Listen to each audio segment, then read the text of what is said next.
Hello everyone. In this video tutorial, I'll be talking about a very important topic in the field of developmental biology, and also very important when it comes to the syllabus of CSI and NET, and this fertilization. So we are all familiar with the basic idea of fertilization, right?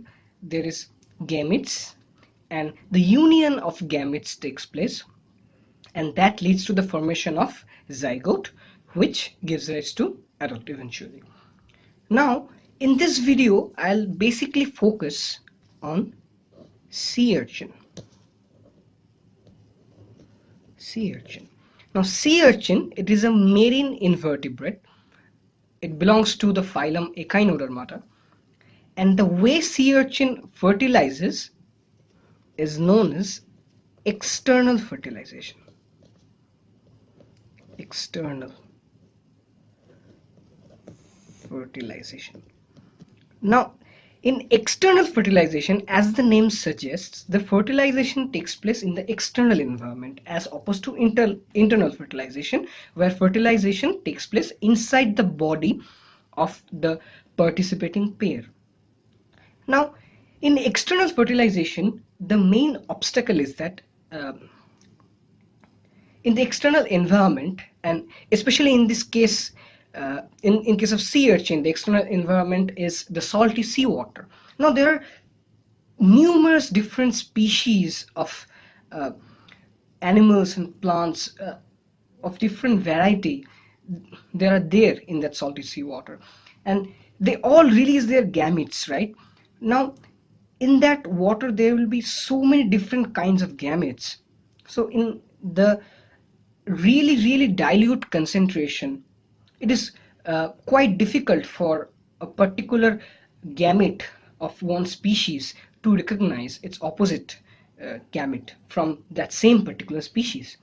But somehow all the living entities manage to do that, right? And in this video, I'll try to briefly discuss how sea urchin does that, okay? Now, the first thing that I should mention here is, as we all know, the sperm is motile, right? It moves, it's movable. Now, in the sea urchin gonad, because of high levels of carbon dioxide, the pH is low. It is around 7.2.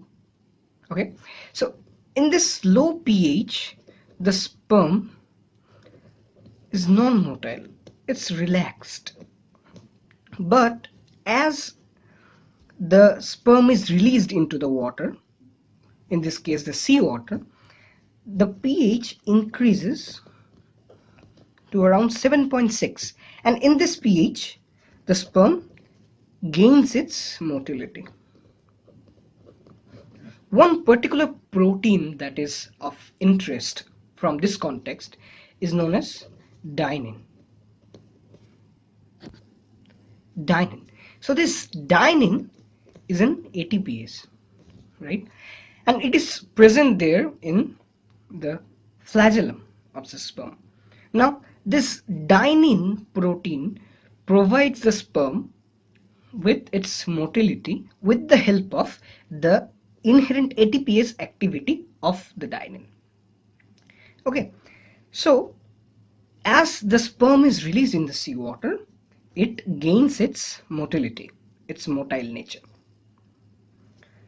Now, the next step would be to get the cue from the egg so that the sperm manages to trace the direction following which it will reach the exact location where the egg is there in the water, so that the fertilization can take place, right? And this whole process is mediated by chemotaxis, right? So the sperm is there, and with the help of chemotaxis, it reaches the egg. All right. Now, this chemotaxis is mediated by a wide range of sperm sperm activating proteins or sperm attracting proteins, right? And there is one particular peptide that is present in case of a particular species of sea urchin known as Arbacea punctulata, and that particular peptide is known as resact, right?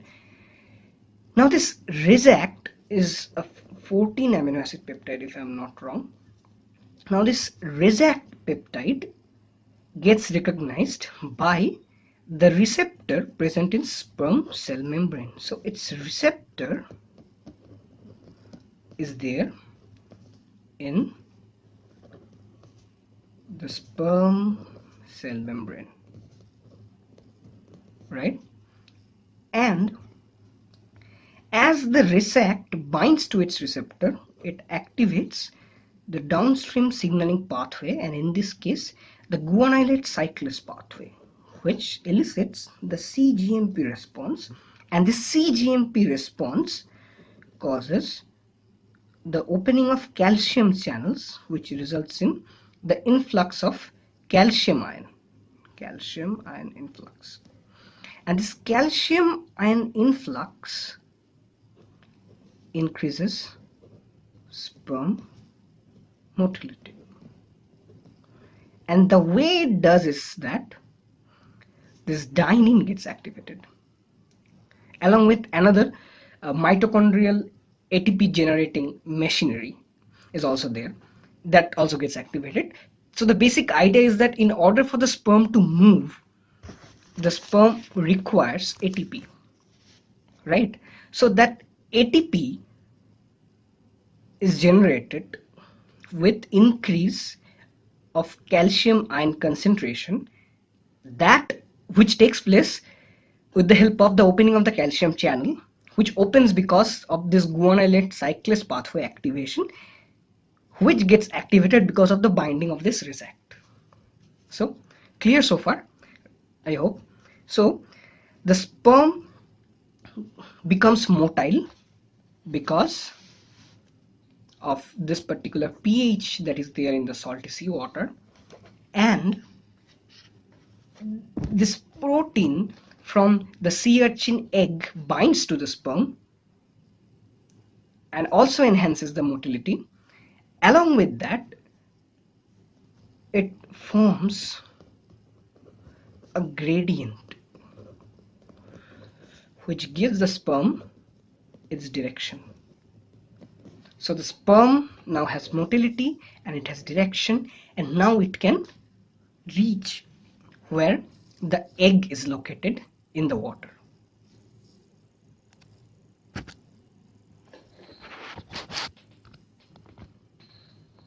Right? Now, the next step would be the fusion of the sperm and egg, or I shouldn't say fusion at this stage, I should say the binding, right? But now I should talk a little bit about the morphology of the sperm and egg so that we can understand things better. All you need to know at this stage is that the sperm has this acrosomal vesicle near its head. Okay, so this acrosomal vesicle is there inside the cell membrane, and there it is. This tail is like that, right? I mean, I hope you get the idea. The drawing is not that great, I know. And there is egg, which is obviously covered by axial membrane, and on the outer surface of the axial membrane is a layer, is an envelope basically known as vitelline. And this vitelline envelope is again covered by a layer of egg jelly, right? In case of mammal there is cumulus, right? But in this video I'll mainly focus on sea urchin. So there is this egg jelly, there is vitelline envelope, and there is cell membrane, right? and here is acrosome, which is, as we all know, derived from the Golgi vesicle, right? Now, this acrosomal vesicle contains enzymes that can digest this egg jelly, and can help the sperm to bind with the egg, because the sperm first needs to bind to the egg, then only it can go inside, right? Now, in order for this enzymes present inside the acrosome to come out, the acrosomal vesicle membrane needs to fuse with the cell membrane of the sperm. And this fusion then is followed by a process known as acrosomal process formation. So, the basic two steps are, first, the fusion of acrosome and cell membrane, and second, extension of acrosomal process. Alright. Now, another thing I should mention, that is about the egg. Now, this outer layers of the egg contains glycoproteins. Alright. So, basically there will be carbohydrate repeats, and the carbohydrates are basically sulfated. And the types of carbohydrates that will be present will vary depending upon the species that we are talking about.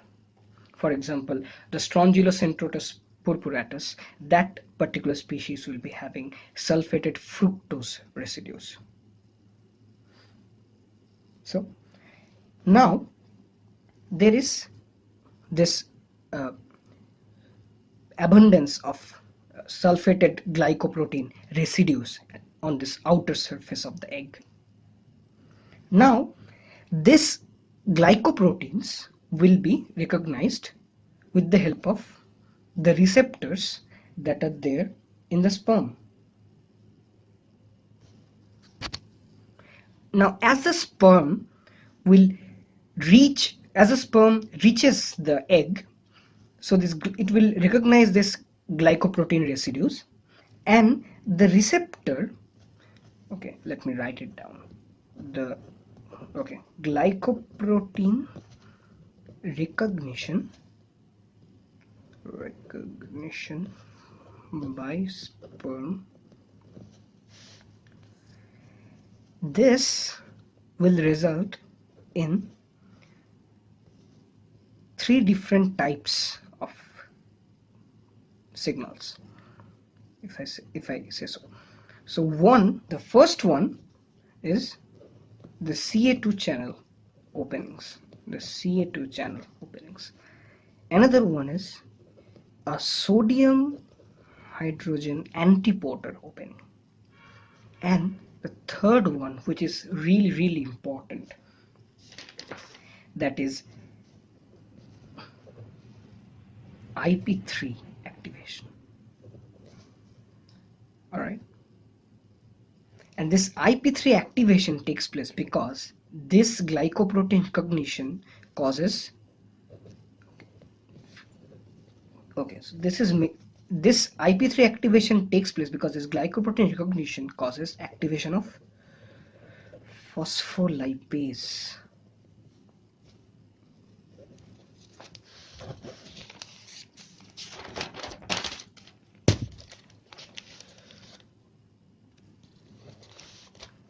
Okay, so I hope things are clear so far. So the first point that I mentioned is the Ca2 channels open, right? The Ca2 channels open. The second point that I mentioned is Na plus H plus antiporters gets activated, and the third one that I mentioned is phospholipase activation. right? And this results in the activation of IP3, because as we know, phospholipase, it breaks down PIP2, that is phosphatidyl inositol bisphosphate, and it forms IP3 and DAG. And this IP3, the increase in the levels of IP3, as we know, results in increase in calcium ion levels, right? And this increase in this calcium ion levels, that also takes place with the help of this calcium channel opening, causes the acrosomal fusion, right? So this acrosomal fusion, as I just mentioned, is really important, because the acrosomal vesicle contains those enzymes that will degrade its way through that outer surface, egg jelly and vitelline envelope, and it will tether the sperm with the egg, right? And another point that I should mention, and that is also mediated with the help of this increment in the levels of calcium ion, is the activation of Rho-B protein. Now, Rho-B protein, it basically possesses a GTP binding activity, but why I'm mentioning this is that it helps in actin cytoskeleton organization, right? Now, this actin cytoskeleton organization is important at this step, because this helps in the formation of acrosomal process.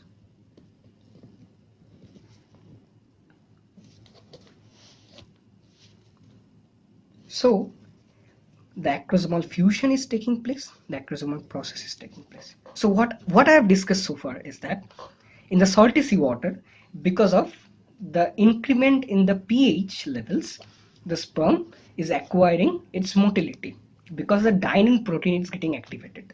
Next, the sperm, with the help of chemotaxis, is locating the egg, and it is reaching to that particular location, to the particular vicinity of the egg. And please remember, here in all these steps, the species specificity is very important, and all the proteins that are involved is highly species specific, right?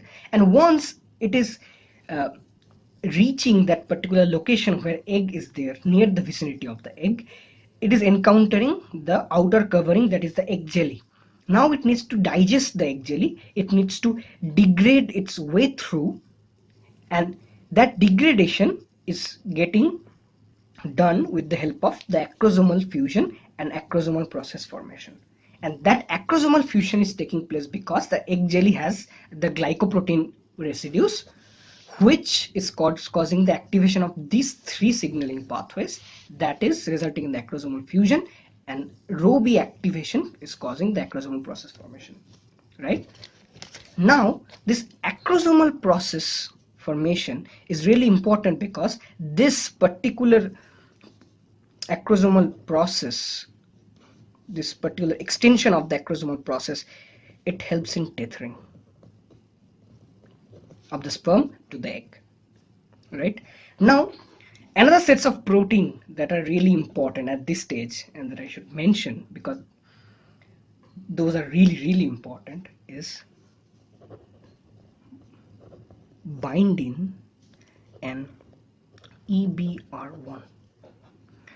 So what these two proteins do is species specific recognition, right? Now this bindin, it basically recognizes de-jellified eggs. Now acrosomal fusion is causing the de-jellification. It is basically degrading the outer jelly layer, right? And now the sperm is accessing the inner layers of the eggs. I mean, inner layers of the outer covering of the eggs. It obviously hasn't yet gone inside the membrane, but it's slowly and steadily moving towards that particular target. Now, this binding is basically arranged around this acrosomal process, and EBR1 acts as the receptor of binding. And EBR1 is basically a glycoprotein. So this binding is present on sperm and this on egg. Alright.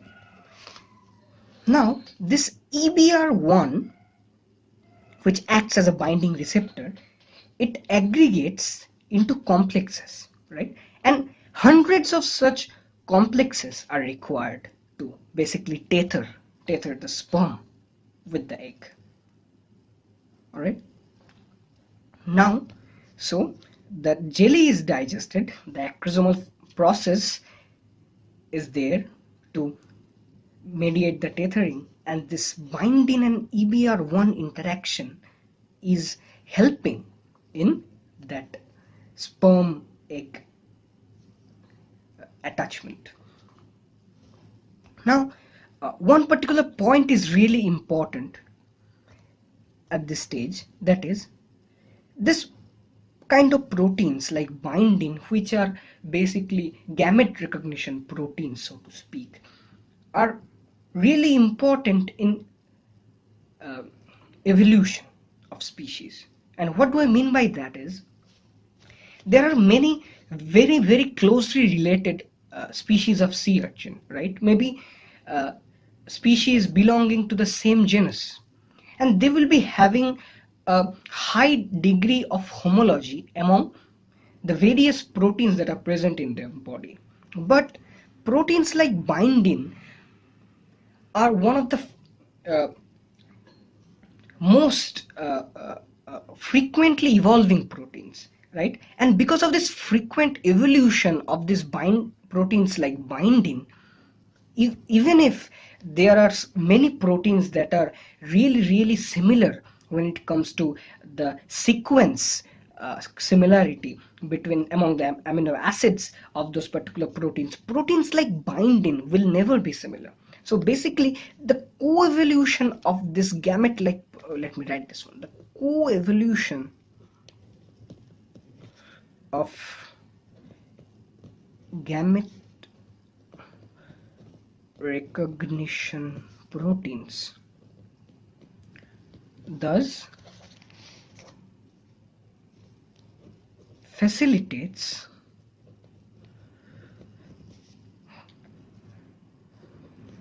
a sexual barrier formation, and this plays a very important role in speciation, right? Because only then we can call two different species when they cannot reproduce. I mean, even if they reproduce, their offspring won't be viable, right? There is a reproductive isolation that takes place. Only then we can call them two separate species. And this gamete recognition proteins, because of their highly evolving nature, the co-evolution of this protein facilitates the formation of this sexual barrier, even if there are other proteins which are really similar, and that mediates this speciation in certain way. Okay, so coming back to the original discussion, now the jelly is digested and the tethering is done. So what's next? Now the fusion needs to take place, the fusion between sperm and egg. Sperm egg fusion, and this fusion takes place with the help of formation of a fertilization cone, right? So one thing you need to know is that beneath the cell membrane of egg, okay, let me show you here, beneath the cell membrane of this egg there are actin molecules present, right? And also beneath this acrosomal vesicle there are actin molecule present. So actin is there, here, also here. Now this polymerization of this actin helps in the formation of acrosomal process, as I have mentioned, right? So it kind of, the sperm head then kind of looks like this. This is the acrosomal process that forms, and this actin molecules, they help in formation of microvilli. So the surface of the egg sort of looks like this, and tethering takes place with the between this acrosomal process and this microvilli, like that, right? So now that actin-actin interaction, the actin-actin interaction between the gametes, that facilitates formation of a cytoplasmic bridge. A cytoplasmic bridge. And that cytoplasmic bridge helps in the fusion of gametes. The sperm gets through, it reaches the egg and it fuses. And there are certain fusogenic proteins that also helps in this phenomenon. And one of the fusogenic proteins I have already mentioned, and that is bindin. See, it has various kinds of roles. You should really look into it if you're interested. So now the fusion is also done. So this chosen one, the chosen sperm, which has managed to win this incredible race and it has managed to survive, it interacts with the egg, it fuses with the egg, and it goes inside. But there is one other thing that needs to be discussed here. Apart from the chosen one, there will be lots and lots of other sperm just wriggling around that egg, trying to get inside. Even if the one that interacts with it the first and the one that is most viable, even if that one is chosen and that one has fused, the other sperms still try to penetrate the outer coverings of the egg and try to go inside, right? An egg, our beloved egg, has certain ways in which it prevents itself, in which it prevents the sperms from getting inside, right? And that is known as inhibition of polyspermy, right? Inhibition of polyspermy. Now this polyspermy, as the name suggests, means that one particular egg is sort of getting, should I say, maybe attacked by a bunch of sperms, right? And the egg doesn't want that. I mean, there is one haploid nucleus in the egg and there is one in the sperm, and the union of these two will form the zygote, right, which will be 2n. And this is the natural sort of procedure that the egg will try to maintain. Now egg will be interacted with lots and lots of sperm. They will just wriggle around the surface of this egg trying to get in.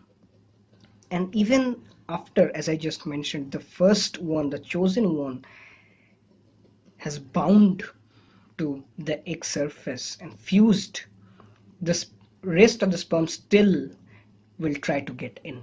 And the egg has a way to prevent the polyspermy. I mean, basically two ways. There is one way that is short term,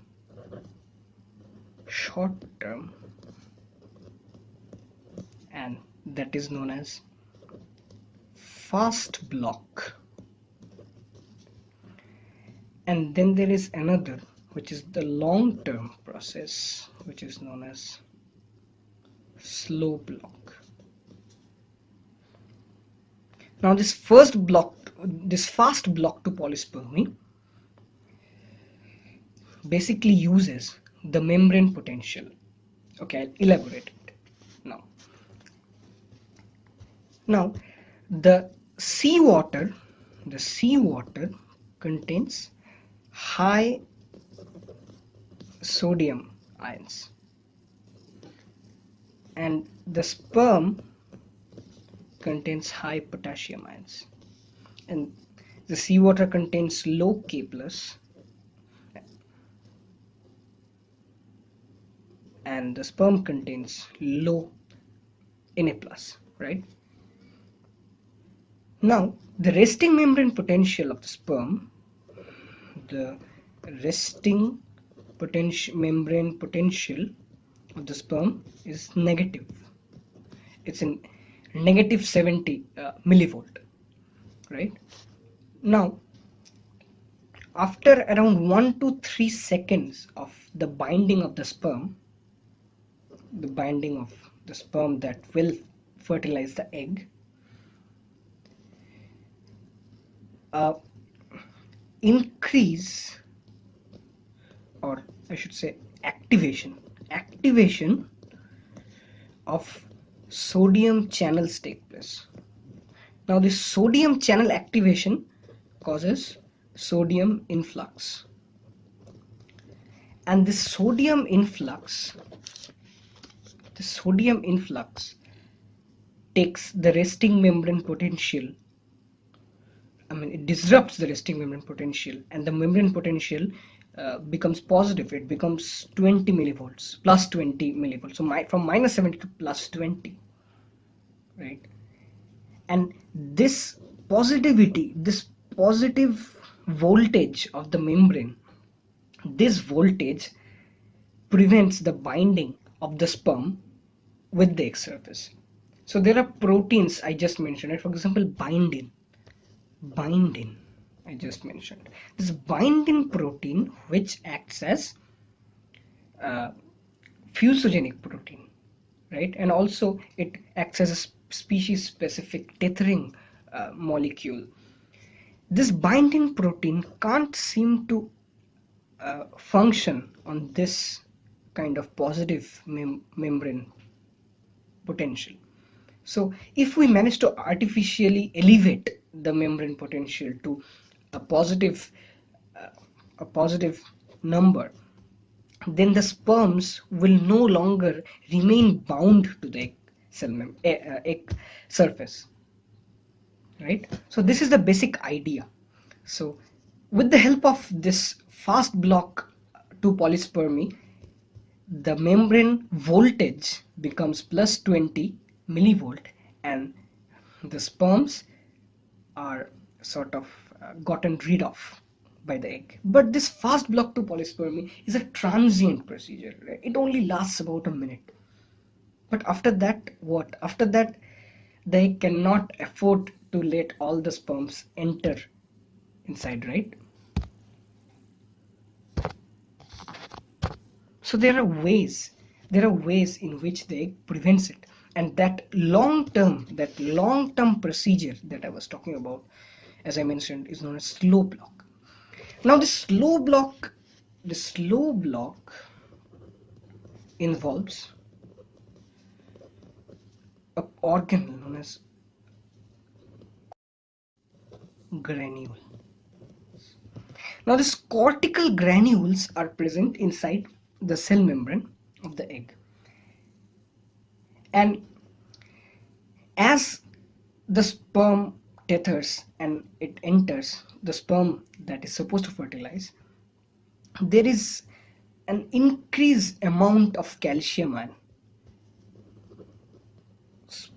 sperm entry, and an increment in the calcium ion levels, and this increment in the calcium ion levels causes this cortical granules to fuse with the egg cell membrane. So for example, this is the egg cell membrane, let's say this is the egg cell membrane, and this is the granule. This is the cortical granule we are talking about. So this will fuse like that. I mean, I hope you remember what happens in case of synaptic transmissions, right? The way neurotransmitters gets transmitted. There are vesicles. There are vesicles present in the presynaptic terminal. And once the calcium ions enters, those vesicles having the neurotransmitter fuses with the membrane. The same kind of thing happens here. This cortical granule, which contains the serine protease enzymes, it contains mucopolysaccharides. This basically fuses with the cell membrane, right? And this fusion causes the release of the internal materials. And these internal materials, the first one that I should mention is known as CGSP, cortical granule serine protease. This is a serine protease, and this serine protease, it degrades the proteins that sort of links the it degrades the proteins that links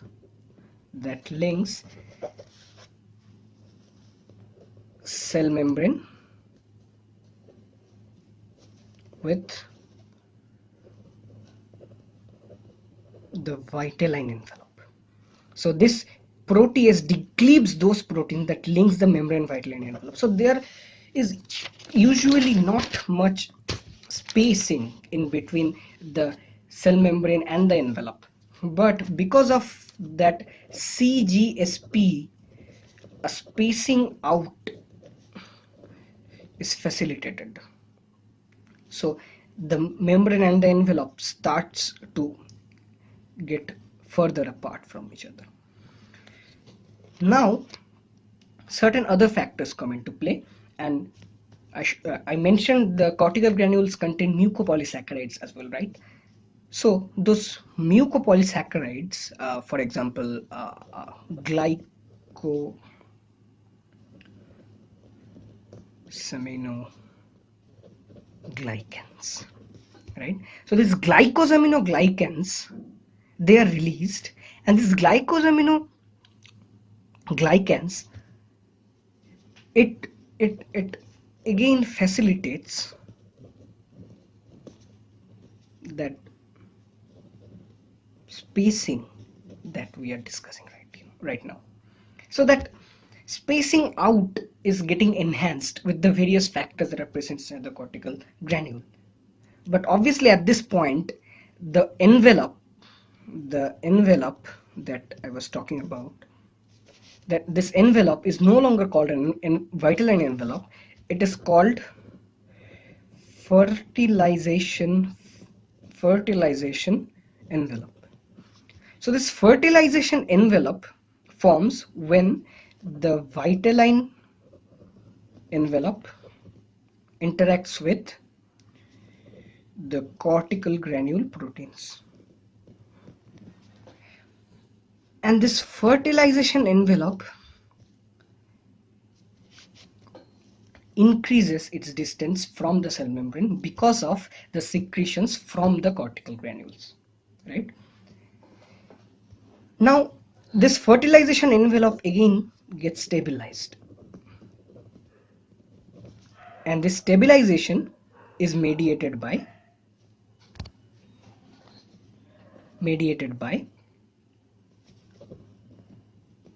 peroxidases and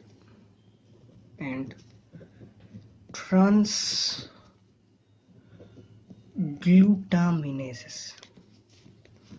This is transglutaminases, this is peroxidase enzymes. And this peroxidase enzymes and this transglutaminases, it stabilize this fertilization envelope that we're talking about. And peroxidases, I can give you few examples here, like UDX1 is there, and then there is ovoperoxidase. This is ovoperoxidase. right? So basically there is a cross-linking that is taking place, and a cross-linking uh, through X-specific peroxidase enzymes, I should say. I mean, to be clear, this cross-linking is taking place between this peroxidase enzymes and this transglutaminases, right? And this cross-linking is causing the stabilization of this envelope. This, this whole thing is taking place because this cross-linking I was just talking about, it ensures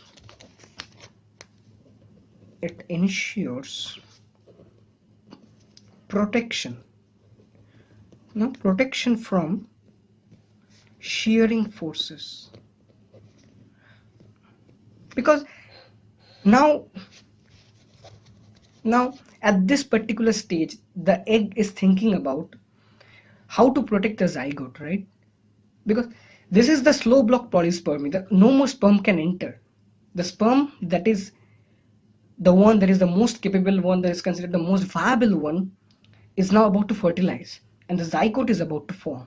So, and at this stage, when the inhibition to polyspermy is taking place with the help of this whole set of proteins that is mediating this slow block to polyspermy, this is ensuring this protection from shearing forces. I hope it makes sense.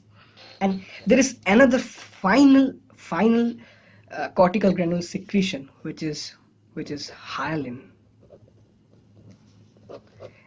This hyaline basically forms a hyaline layer, and this hyaline layer helps in attachment of tips of those microvilli. Remember I talked about the tips that forms with the help of the polymerization of the actin cytoskeleton, right? That it organizes itself and it forms this microvilli or the sperm tethers.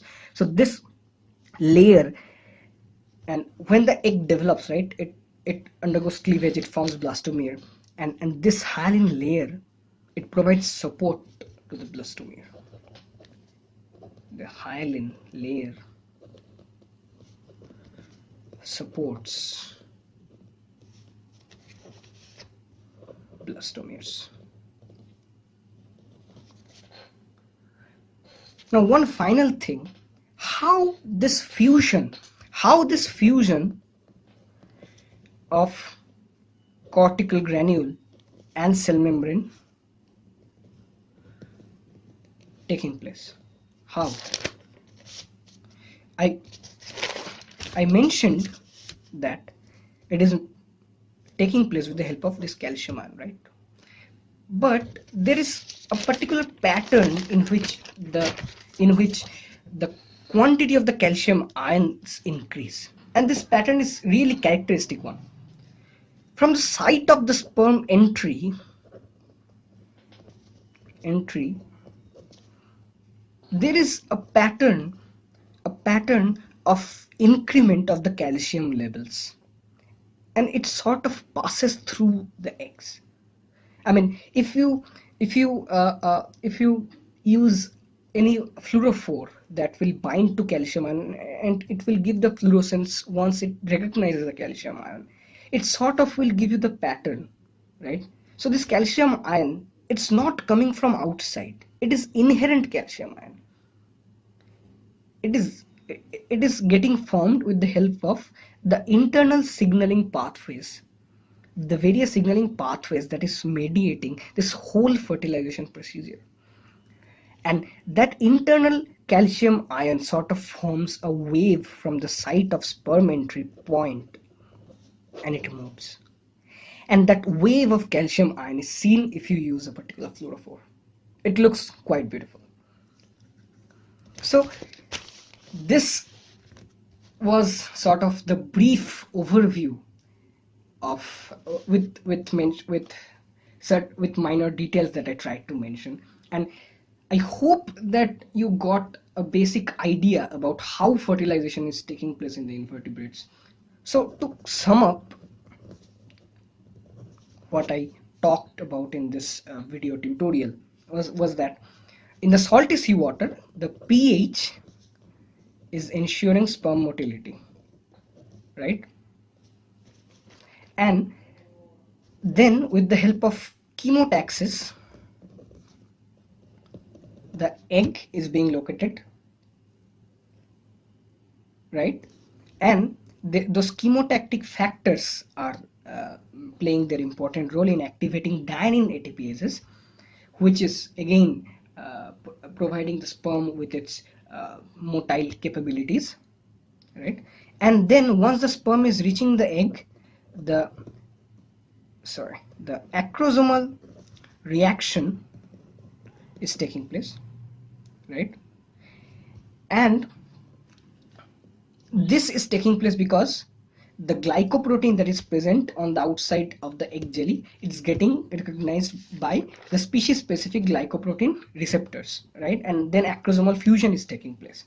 So the acrosomal enzymes is digesting the egg jelly, and then acrosomal process is forming. And those dejellified eggs are recognized by bindin, which has obviously its receptors like EBR1, right? And then actin polymerization in both sperm and ovum is forming fertilization cone.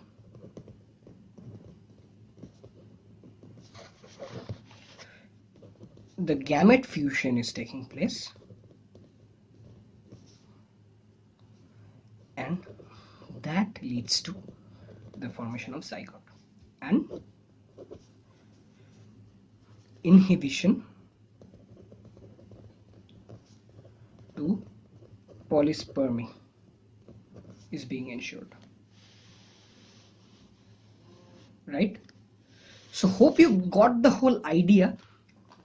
This was my first video, my first attempt, and if this video in any way helped you learn, then please hit like, and obviously don't forget to click the subscribe button and share it with your friends.